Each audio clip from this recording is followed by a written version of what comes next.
நேரம் இருந்தால் யோசித்து பாருங்கள் இல்லத்தரசிகளே. சில மனைவிமார்கள் கணவனை மதிப்பதே இல்லை. கணவனுக்கு மனைவி மன உளைச்சலை கொடுக்காமல் இருந்தால் கணவன் மதுவை தேடி போக மாட்டான். அவன் தனக்காக மட்டுமே உழைப்பதும் இல்லை, தனக்காக மட்டும் ஓடுவதும் இல்லை, தனக்காக மட்டும் சம்பாதிப்பதும் இல்லை. அனைத்தும் அவனுக்காக மட்டுமே இல்லை என்று தெரிந்தும் இந்த உலகத்தில் ஓடிக்கொண்டிருக்கும் ஒரே ஜீவன் கணவன்மார்கள் மட்டுமே. ஆனால் அவனை புரிந்து கொள்ளாத மனைவிகளே இந்த உலகத்திலேயே ஏராளம்.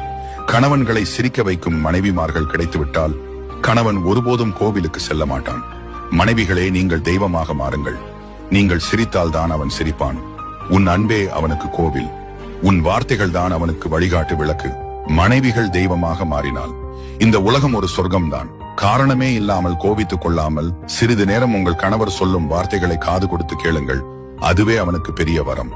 உங்கள் கோபத்திற்கு தீர்வு கிடைக்கும். வாழ்க்கை என்பது ஒற்றுமையோட வாழ்வதற்கே. ஒருவருக்கொருவர்